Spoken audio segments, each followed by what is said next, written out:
জানিয়ে দেব এই মুহূর্তে হাতে পাওয়া সর্বশেষ গুরুত্বপূর্ণ আপডেট বাংলা সংবাদ। শুরুতেই থাকছে ইসকন হাসিনার পতনের পর কেন প্রতিবাদ আন্দোলন করছে। ইসকনকে উদ্দেশ্য করে বিএনপির জাতীয় স্থায়ী কমিটির সদস্য নজরুল ইসলাম খান বলেছেন, একটা সংগঠন সম্প্রতি যা করছে আমি তাদের নামও নিতে চাই না। দুনিয়ার বিভিন্ন দেশে তাদের শাখা আছে, একমাত্র বাংলাদেশ ছাড়া অন্য কোনো দেশে তারা দাবি দেওয়া মিছিল, লং মার্চের ঘোষণা দেয় না। কেন এখানে করা হচ্ছে? এত বছর ধরে যে নির্যাতন নিপীড়ন করেছে তখন কোনো প্রতিবাদ না করে এখন শেখ হাসিনার পতনের পরপর নতুন সরকার আসার সঙ্গে সঙ্গে এই আন্দোলনটা কেন করতে হবে, প্রশ্ন রেখেছেন নজরুল ইসলাম খান। এবারে জানাবো বহিষ্কৃত চিনয়ের দায় নেবে না ইসকন। চিনয় কৃষ্ণ দাস ব্রহ্মচারীকে অনেক আগেই ইসকন থেকে বহিষ্কার করা হয়েছে।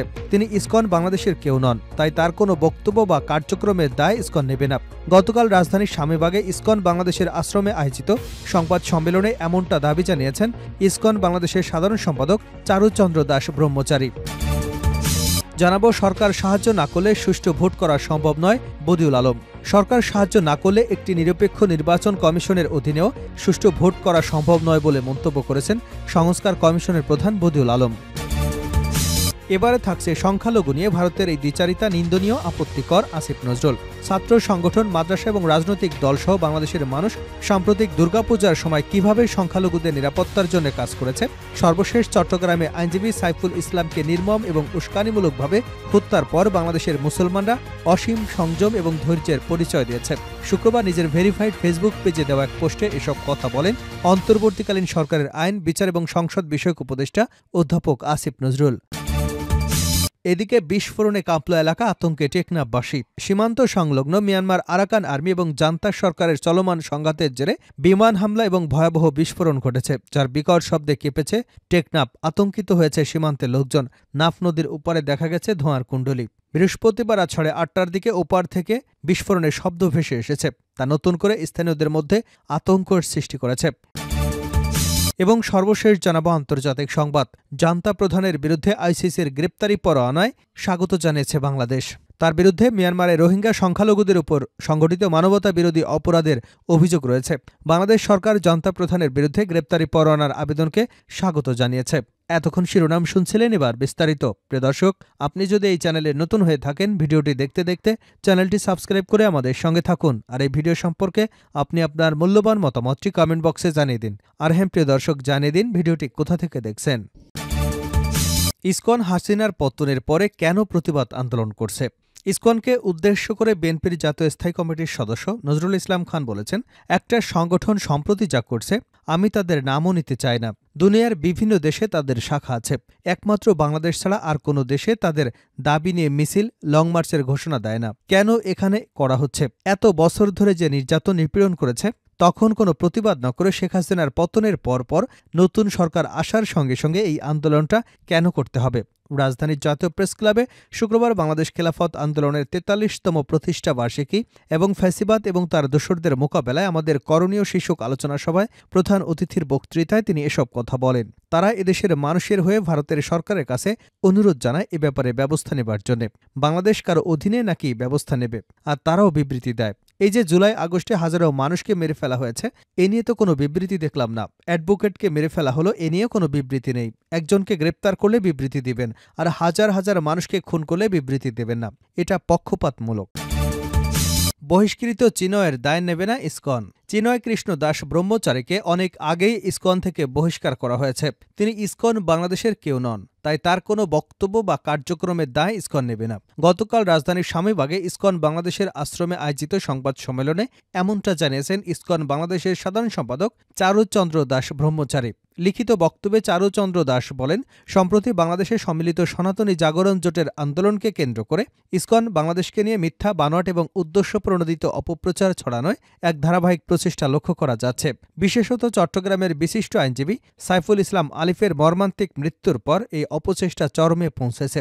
আমরা স্পষ্টভাবে জানাতে চাই, এ ধরনের ন্যাক্কারজনক ঘটনা এবং চলমান আন্দোলনের সঙ্গে ইসকন বাংলাদেশের কোনো ধরনের সম্পৃক্ততা নেই। এই মিথ্যাচার এখন এমন এক পর্যায়ে পৌঁছেছে যে সড়ক দুর্ঘটনার মতো বিষয়গুলো ইসকন সংক্রান্ত বলে চালিয়ে দেওয়া হচ্ছে।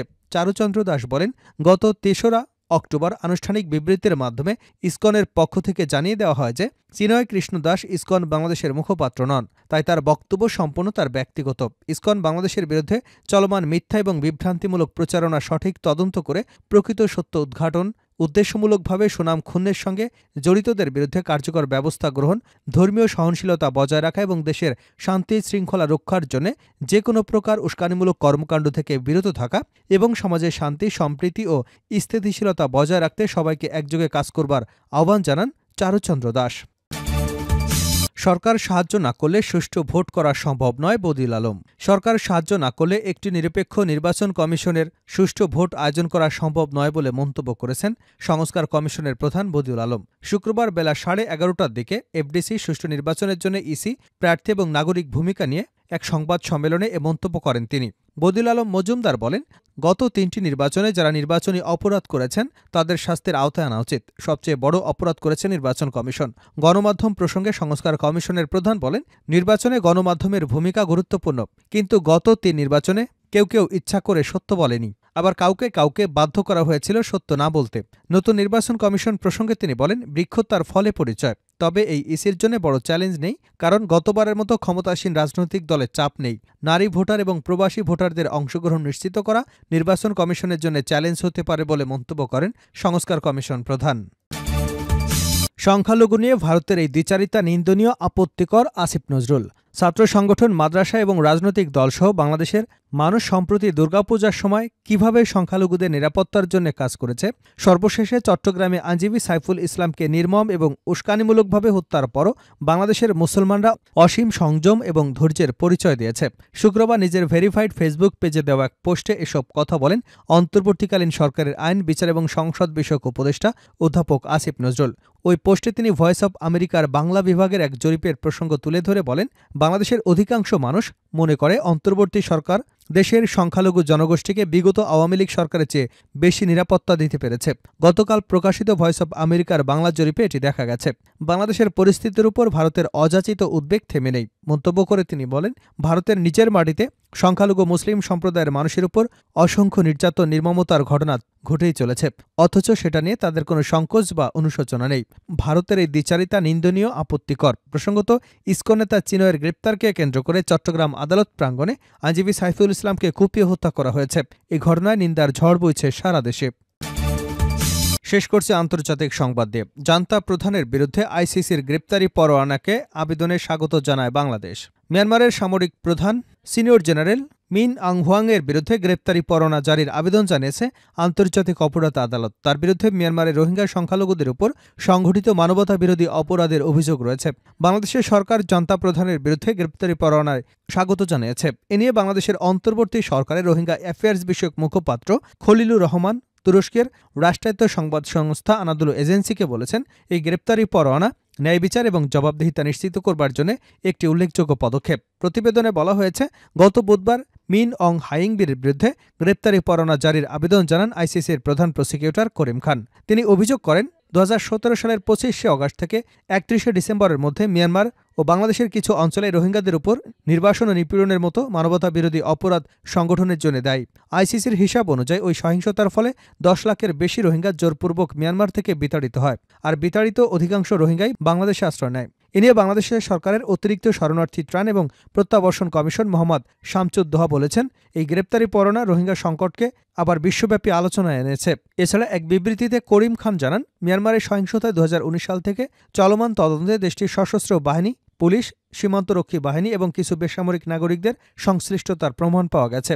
তবে বরাবরই গণহত্যার অভিযোগ অস্বীকার করে আসছে মিয়ানমারের জান্তা প্রধান।